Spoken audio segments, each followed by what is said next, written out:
Hello, and welcome to A Glimpse of Hell, a laid-back podcast discussing the scum of humanity that you love to hate. You can hear all our content on YouTube, Apple Podcasts, and Spotify, and follow us on Facebook, Twitter, and Instagram for juicy comments and gossip. Please give us a nice review. Should you not, your safety cannot be guaranteed.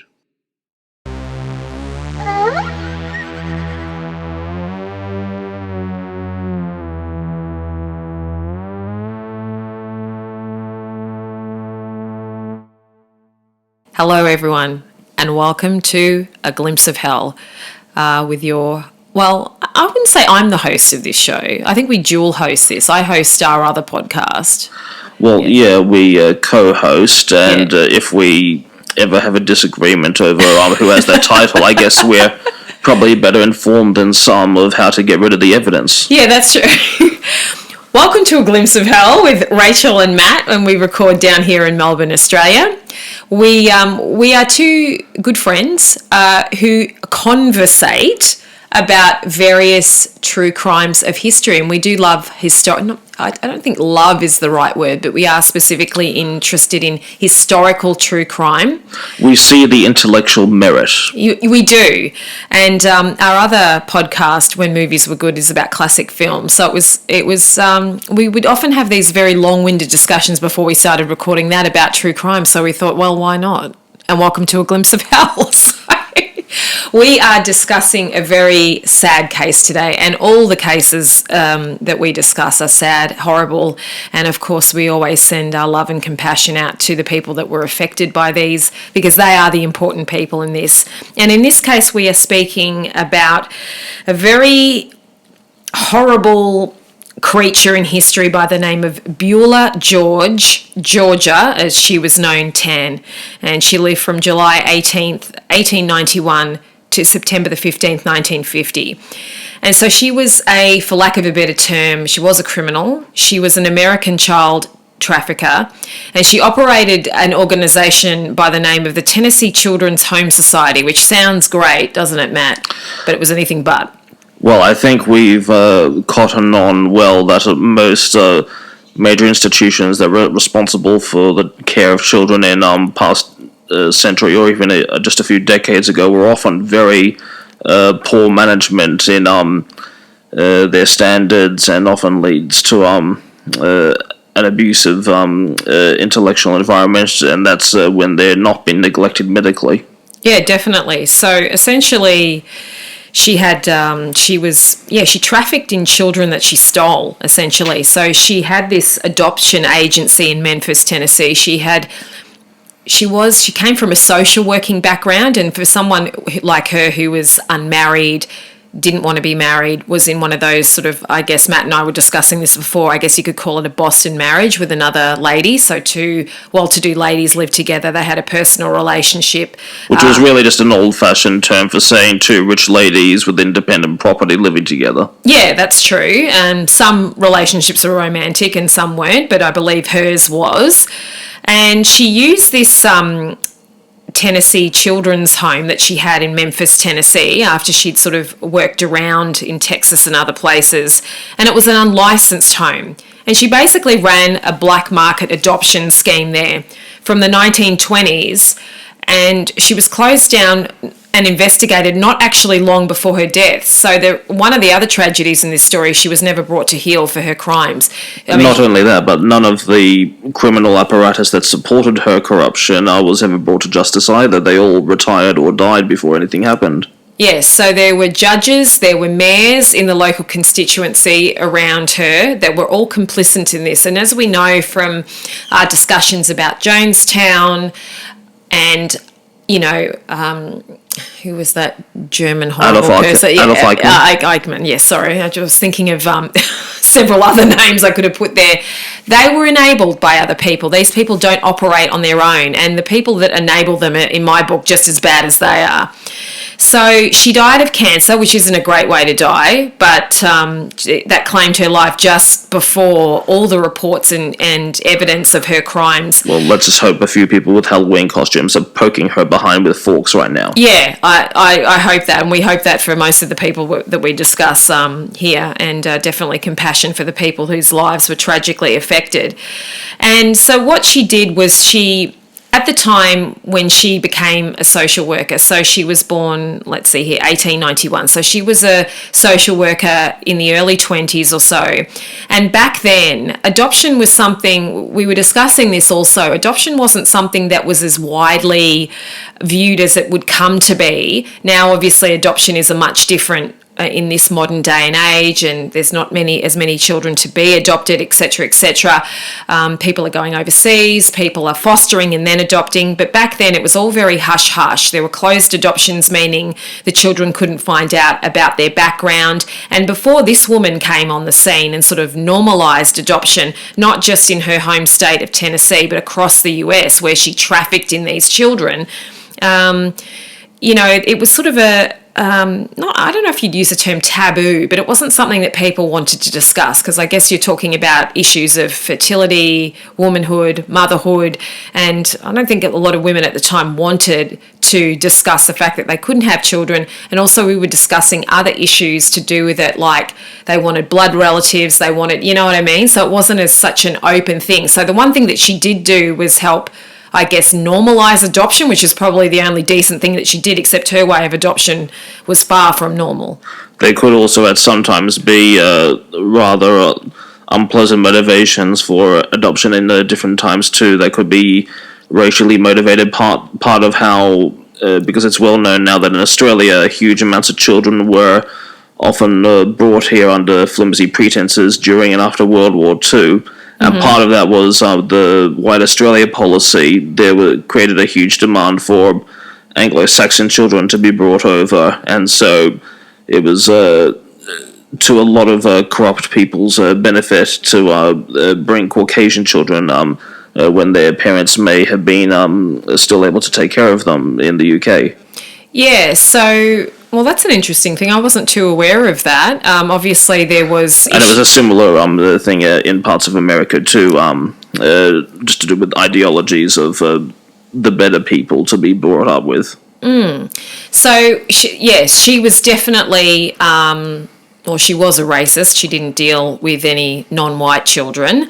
And she was an elitist as well, because she believed that only people from wealthy, educated backgrounds really deserved children, and the people that she was taking, stealing, abducting the children from were often very poor, poorly educated people in the area who would come to her under the hope that she could help them, because she came across the guise of this mother mentor figure who would be able to help poor men and women, especially women that had lost husbands, get medical care for their children.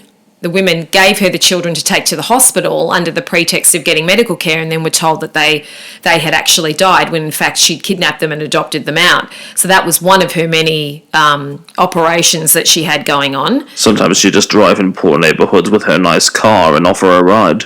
Yeah, so when the demand, because she was charging for all of these, so basically under her idea is, if you have the money to pay me, I'll get you a child.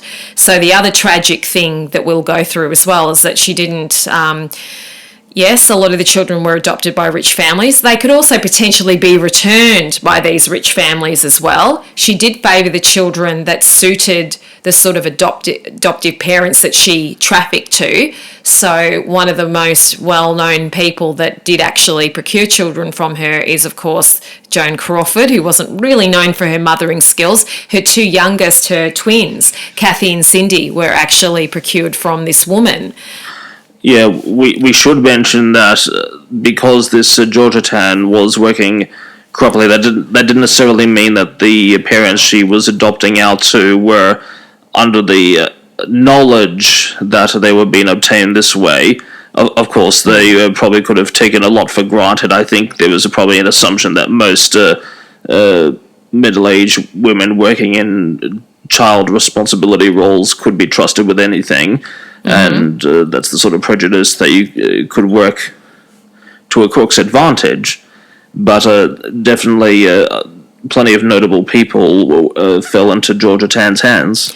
Yes, so, as what happens in a lot of, especially back then, there wasn't a paper trail. It's not like it was now where there's like digital paper trails that you can follow, records are archived, even tracking people by their mobile phones, where they are these days, their computer use, their IP address. There was we often forget that. We're like, how could something like this happen where this woman is abducting these children and just selling them off to people? It was a lot easier to fake and destroy. That's right. Yeah, documents, and especially if she had judges in her pocket. She had, and her father was a judge. And her father was a judge, at that time, if you had the right influence and intelligence and know-how, there was a heck of a lot you could get away with as long as you were being helped. And she was helped by judges, and she was helped by the mayors of certain municipalities that she would traffic in. And then initially the operation started in Tennessee, around the Memphis area, and then she started trafficking the children out to the New York area, California. So there were other, not only Joan Crawford, but June Allison and her husband also had a child. And there were probably other people, but especially wealthy families, because they could pay the most as well, let's face it. So she would put all sorts of ads in all different sorts of papers. So she sort of normalised adoption to a degree where it became less taboo and, hey, you can't have a child. There was even one case I read about where, a wealthy person's grandchild had died in childbirth, his son or daughter's child, and he literally went to her the next day and just got a child to replace it just like that, and the daughter didn't even know. These days you can't even get a dog that easily. No. Like most breeders, if you say, my kid's dog just died, I want a replacement, they'll be like, no, we have to do some checks on you first. You can't just do that. Yeah. If they're honest. Yeah, if they're honest, yeah. So she was, Georgia Tann was born in Philadelphia, Mississippi, and we mentioned that her father, George Clark Tann, was a judge, and her mother was Beulah Yates. So her name is an amalgamation of both of her parents' names. So Beulah George Tann, and then obviously as her mother's name was Beulah, which is a very old-fashioned name, she became Georgia, which is, one of the female versions of George. So Beulah, her mother, was a school teacher. So, and especially when she was born, at the time Georgia was born, that was quite rare. And then her father was a rather domineering judge type. And so I guess that's where Beulah inherited that from. I don't think he was particularly, the father knows best sort of father who would be there. He was do this, do that. Now, her father, he actually got her on this path because he would bring abandoned and neglected children home with him if he was adjudicating over certain court cases, and then he would sort of pass them on to relevant authorities who might be able to do something with the child. So she actually saw that through her father, even though he was a cold sort of person himself. He did do that, I guess. So she, being very independent and not wanting to go the marriage route, we discussed that she was in a Boston marriage, so she was they believe it was a gay relationship with a woman. And that's fine, but obviously not accepted back then. So she attended Martha Washington College in Virginia, and she actually graduated with a degree in music, and then she went into social work. She studied at Columbia University for New York for 2 summers. So this is in a day where women were not expected to go off and get these university. It was still at a time when women were considered intellectually inferior to men. So the fact that she did that, I mean, that's an accomplishment, but... Yeah, pretty much what accomplishments you did have were sort of dependent on often having that wealthy background to sort of support you. So she did that.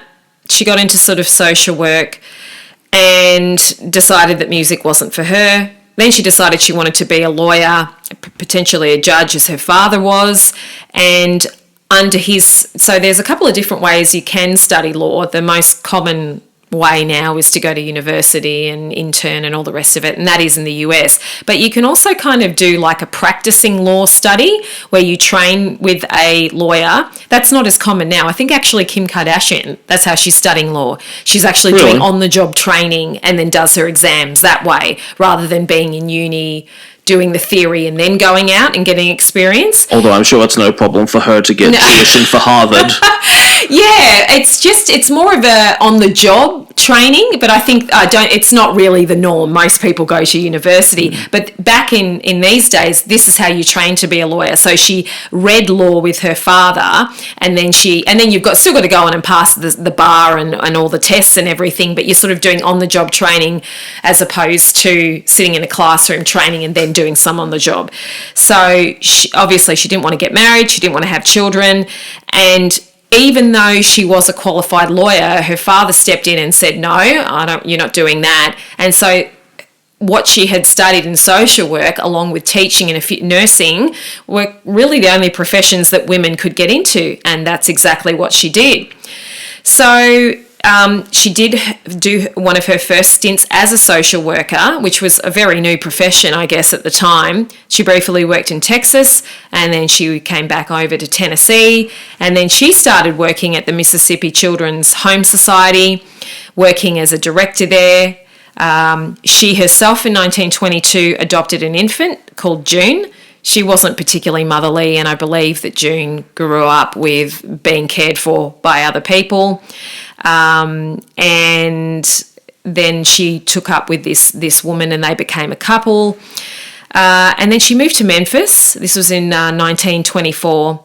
And her and these people that she'd sort of got, her adopted daughter, the woman that she was living with, and the woman's son, they all came along. And they had their Boston marriage, and then she started as the executive secretary at the Shelby County branch of the Tennessee Children's Home Society, where this horror starts. So basically she used this place once she figured out she could make money. I mean, they said that profit was a driver for her, which, greed, profit, it is in a lot of these cases.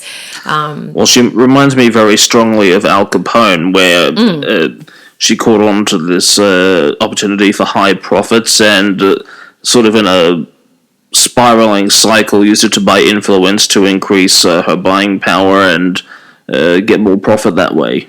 Yeah, so in Tennessee, they had, because they were aware that children could be potentially sold, the organisations and the agencies that placed children were only paid for their sort of general service that they provided, not for the children themselves, obviously, because that's buying children.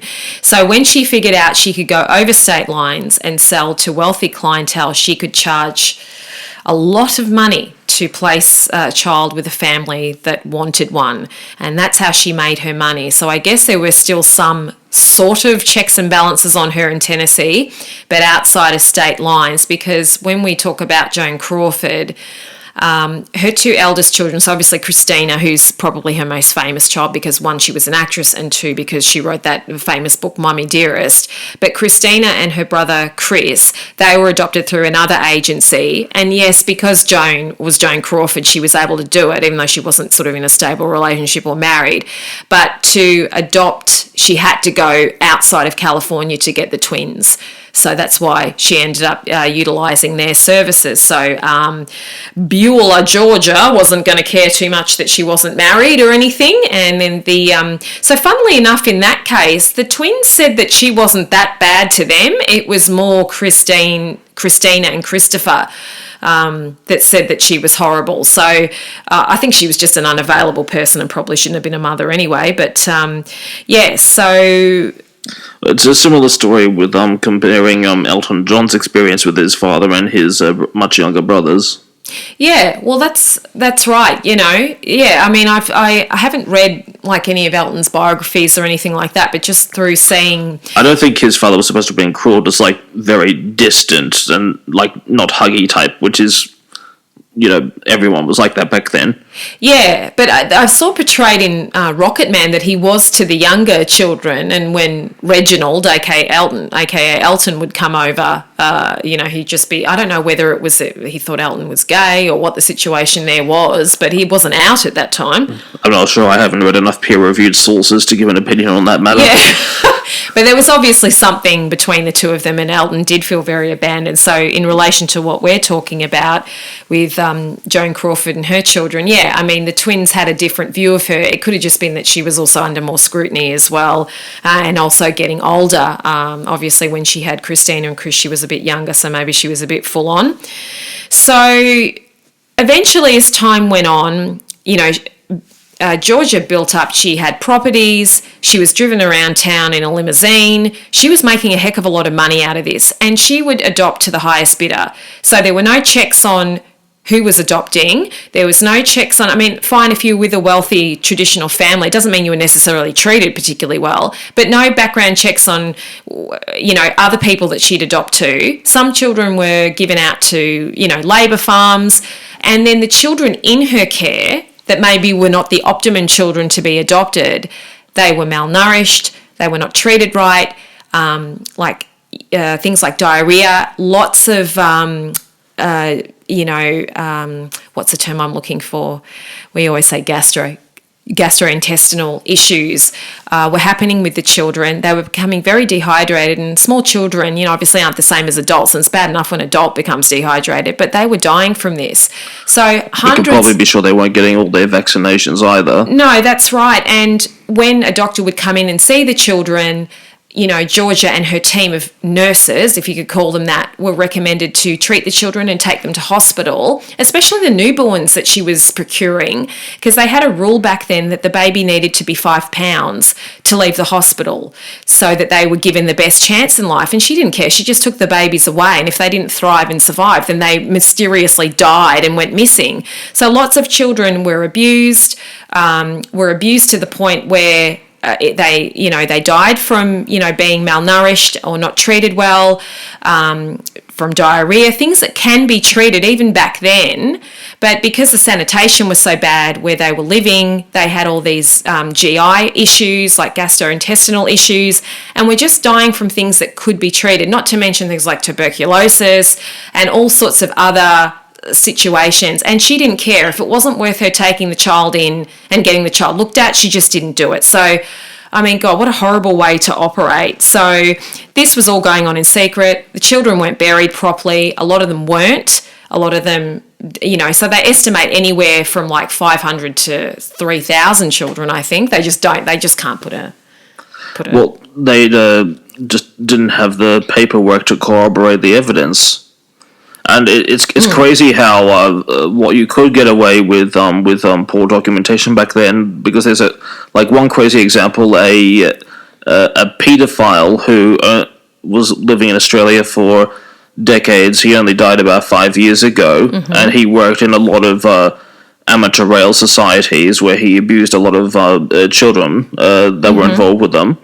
He'd already been prosecuted for molestation in Britain in the early 50s, but he still managed to get here and work in those societies simply because they misfiled his case form or something. Wow. And so that just shows you how easy it was for justice to... And not just from a general carelessness. Imagine when somebody is actually outwardly going to an effort to cover up their tracks. Yeah, that's right. There was even a case here, like back in the 80s and 90s, there was a sitcom here, and the lead guy on the sitcom was actually molesting the children that were playing his kids on the show. Hey, Dan. Yeah. And Robert Hughes, and he was able to go over to the UK and escape justice for years, and it wasn't until they got older, the girl, especially the youngest child on the show, she was able to sort of come forward and say, hey, this happened to me, and then other people corroborated her story. So I believe he has been extradited back here.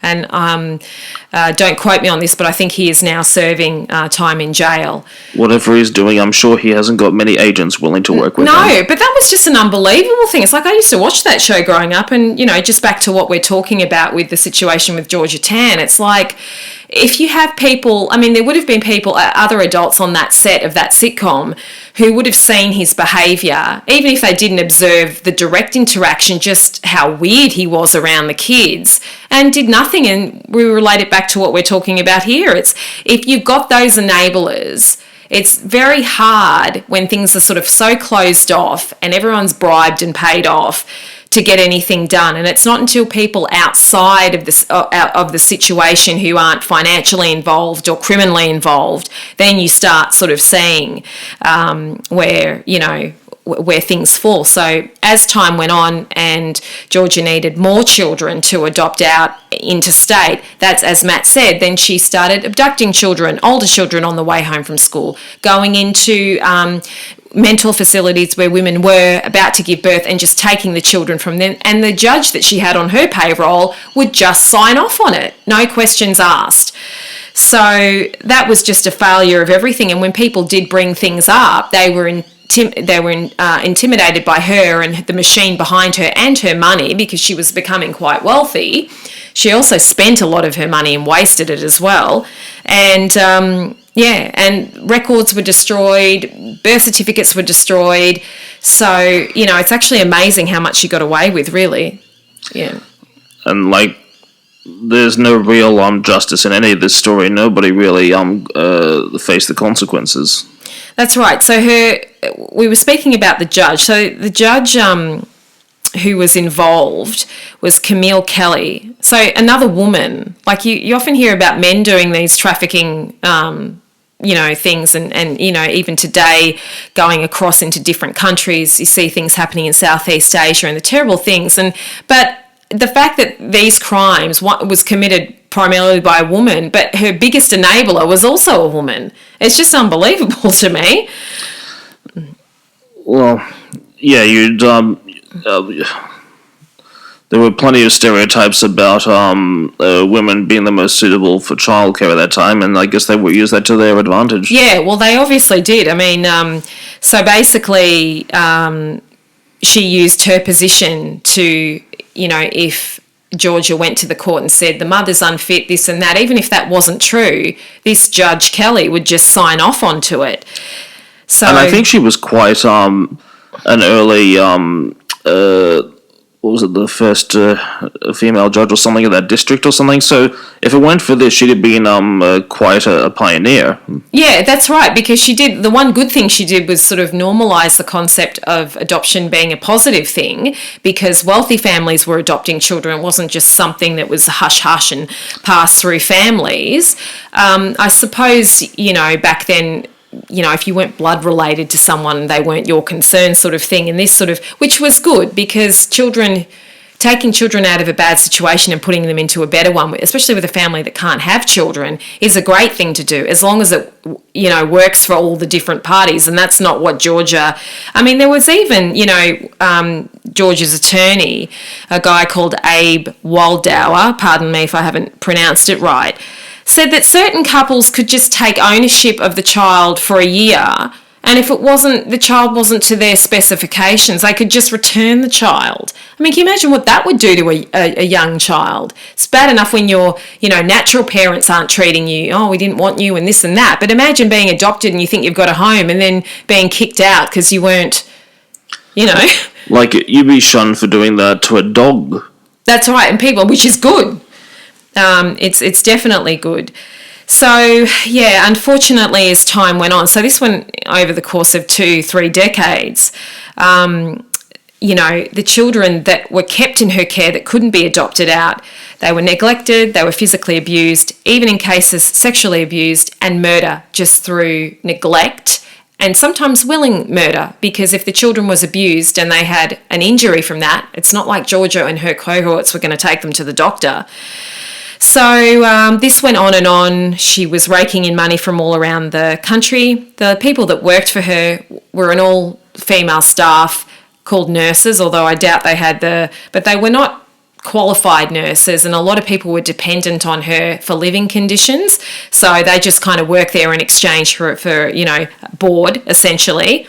And they used to try and sedate the children And as we sort of confirmed before, the ones that they didn't like or didn't think that they could place or sell were just left to die. So either of just general illnesses or malnutrition. So it's just unbelievable. So some of the children actually were officially buried, but most of them were just dumped different places. And then there were people that saw evidence that the children were being burned in the backyard and stuff, which is horrible stuff. So we're going to get now definitely 500 deaths, but a lot of people think it's into the thousands, especially with all the illnesses and stuff that were caused. In fact, Matt and I were discussing this before. At the time of her evil reign, Memphis had the highest mortality rate for infants in, I think, continental US. And that's actually, people started going, well, hang on a minute, what's going on here?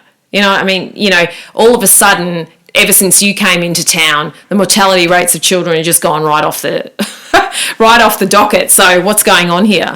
So finally, yes. But funnily enough, back then, black market adoptions weren't illegal. They were just frowned on. So I suppose that loophole in the law, what do you think about that? That enabled her to keep on with her dastardly deeds, so to speak.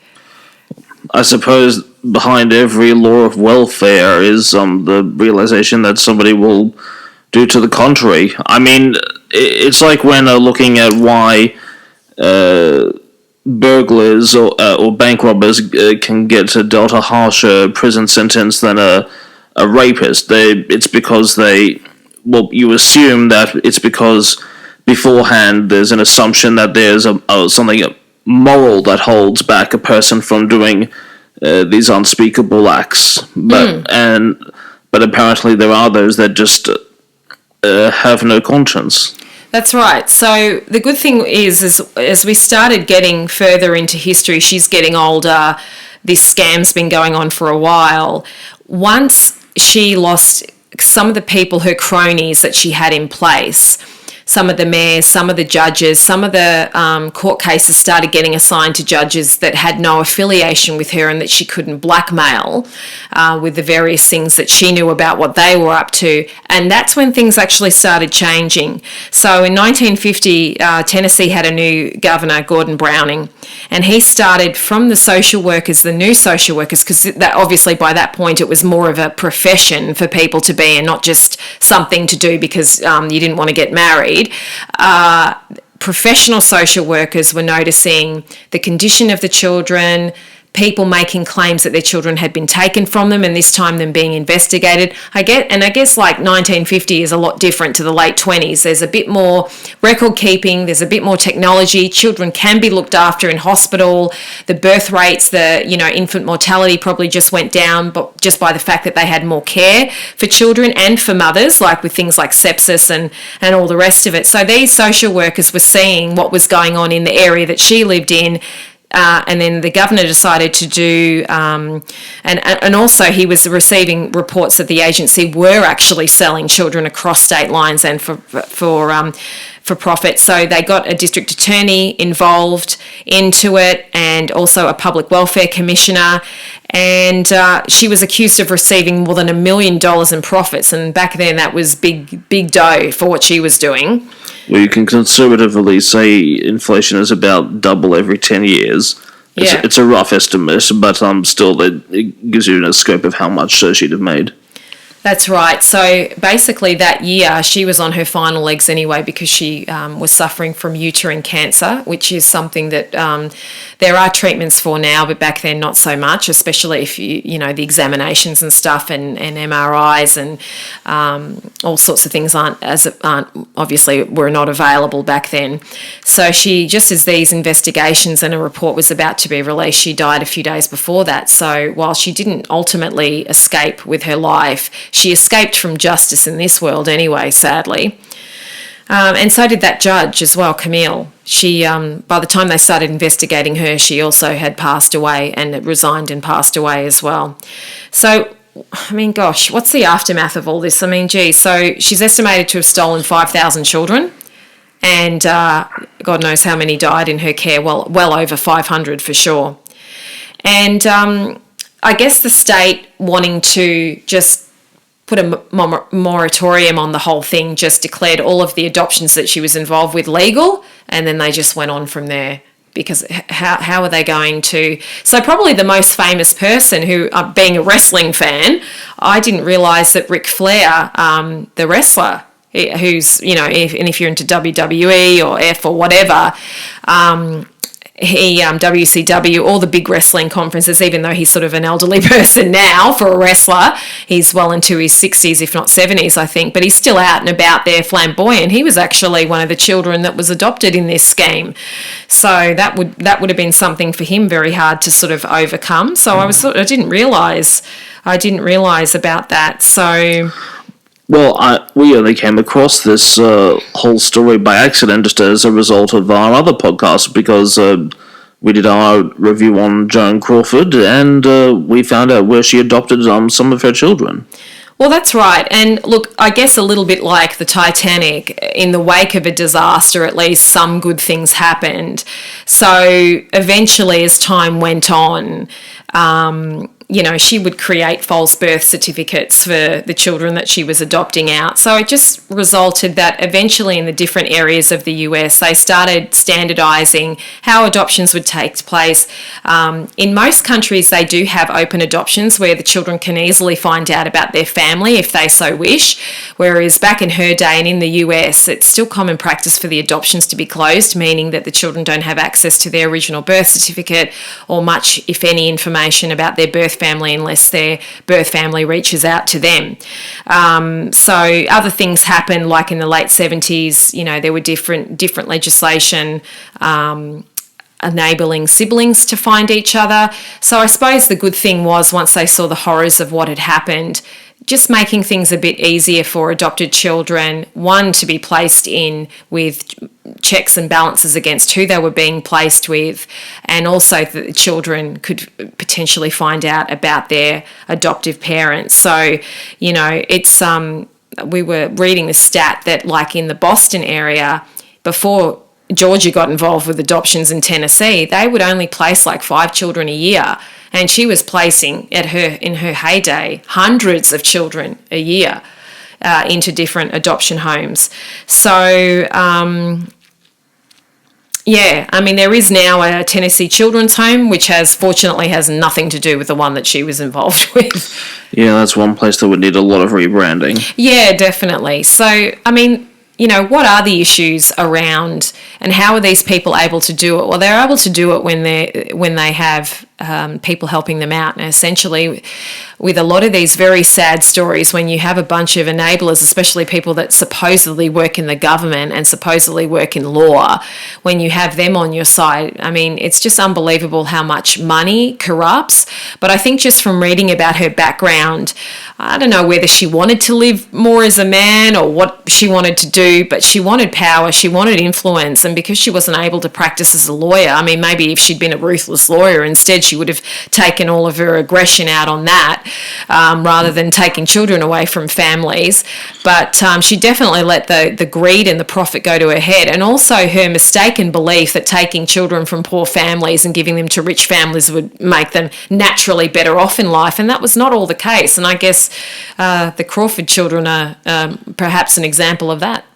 Well, I'm sure she deluded herself into thinking she was doing some sort of philanthropic work. Adolf Eichmann thought he was giving people a nice life in a communal ghetto, so... Yeah, that's it. And a friend of mine is changing careers and going into counselling. And one thing he said to me a few weeks ago, we were discussing a certain issue, and he said, Rachel, one thing you have to remember is that all of these people in their own way, they justify, and this is just general people coping with problems or falling into bad patterns. And that's the truth even with sociopaths and psychopaths. They... if they have any awareness of what they're doing, they justify it saying, oh, it's a good thing I killed that person because they were going to die anyway. There's always a justification to them in their mind.